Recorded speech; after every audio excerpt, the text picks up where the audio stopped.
आजकल ना विपक्ष की ये आदत बन गई है सिर्फ आरोप लगाना और भाग जाना।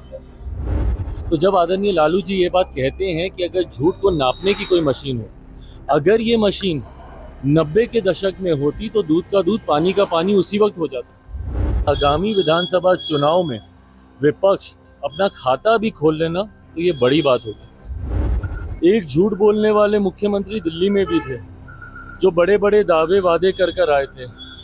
क्या किया देश की जनता ने 10 साल के बाद उनके साथ? उनको दिल्ली की सत्ता से बाहर कर दिया।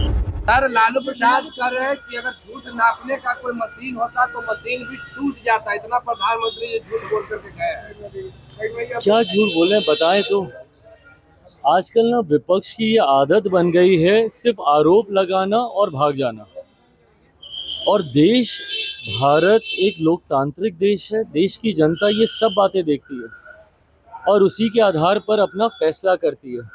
एक झूठ बोलने वाले मुख्यमंत्री दिल्ली में भी थे जो बड़े बड़े दावे वादे कर कर आए थे। क्या किया देश की जनता ने 10 साल के बाद उनके साथ? उनको दिल्ली की सत्ता से बाहर कर दिया। इसी तरीके से अगर देश में कोई झूठ बोलता है तो लोकतंत्र में इतनी ताकत है कि उस व्यक्ति को अगले चुनाव में जनता अपना फैसला सुनाती है। अब यही पैमाना है, यही मापदंड है। जिस मापदंड की बात आदरणीय लालू जी कर रहे हैं, ये वही मापदंड है कि देश की जनता ने निरंतरता में अगर तीसरी बार मेरे प्रधानमंत्री आदरणीय नरेंद्र मोदी जी पे भरोसा किया है तो इसका मतलब कहीं ना कहीं पिछली 3 बार से वो अपने वादों पर, अपनी बातों पर खरा उतर रहे हैं। आज की तारीख में प्रधानमंत्री मोदी के वादे, उनके वादों को पूरा करने की गारंटी है।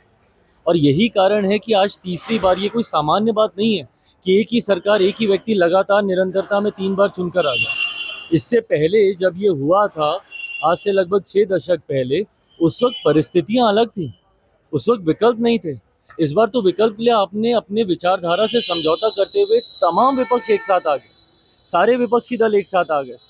एक दूसरे को जो देख नहीं सकते अपने अपने राज्यों में, वो दल तक एक साथ आ गए। कांग्रेस आम आदमी पार्टी ना पंजाब में देख सकती है, दिल्ली का चुनाव आमने सामने लड़ी। लेफ्ट ममता बनर्जी, ये सब एक साथ एक मंच पर आ गए प्रधानमंत्री मोदी को हराने के लिए। क्या हो गया? उसके बाद भी तीसरी बार जनता ने उन्हें चुना।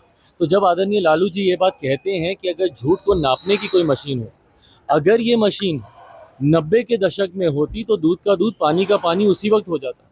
90 के दशक में जिस तरीके से बिहार में बर्बाद करने के लिए एक के बाद एक गलत नीतियां लागू की गई, भ्रष्टाचार की हदों को पार किया गया, परिणाम स्वरूप उसके बाद कभी इनका दल अकेले बहुमत में नहीं आ पाया।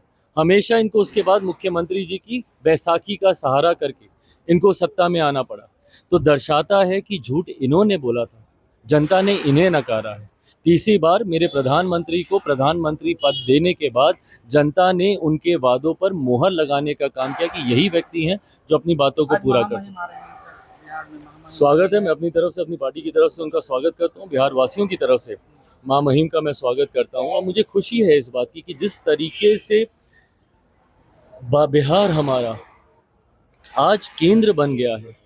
कुछ लोग इस बात का सवाल उठाते हैं कि हमारे प्रधानमंत्री बार बार बिहार क्यों आ रहे। भाई, हम हमारे लिए खुशी की बात है कि जब प्रधानमंत्री, आज 7-8 महीने बीते नहीं लोकसभा चुनाव को, कभी दरभंगा में उनका कार्यक्रम, तो कभी जमुई में उनका कार्यक्रम, कल भागलपुर में उनका कार्यक्रम, आज माँ महिम आ रही है, पीछे भी उनका कार्यक्रम था यहाँ पर।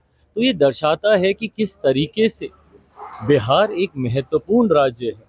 और विकसित भारत की जब हम लोग कल्पना करते हैं तो उसमें एक विकसित बिहार की एक अहम भूमिका होगी। नीतीश कुमार को लाडले मुख्यमंत्री बताया प्रधानमंत्री, पर विपक्ष के नेता कह रहे हैं कि नीतीश कुमार का तबीयत ठीक नहीं है, उनको इलाज करवाना चाहते हैं। विपक्ष के पास जब कोई मुद्दा बचता नहीं है ना, तो वो व्यक्तिगत आरोप प्रत्यारोप की राजनीति करते हैं। ये गलत है।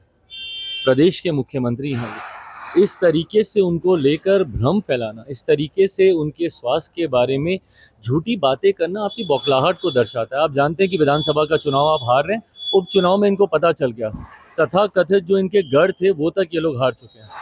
बेलागंज की सीट ये लोग हार चुके हैं, तरारी की सीट ये लोग हार चुके हैं।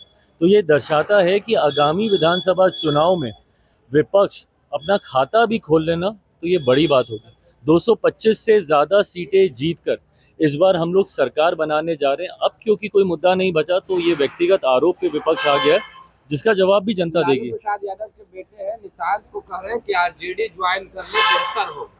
क्या जब ने अवसर दिया है? भाई देखिए, ये अंतोगत्वा ये फैसला एक व्यक्ति विशेष को लेना है। मेरी समझ के परे है कि क्यों बाकी के लोग इतने उत्साहित हैं।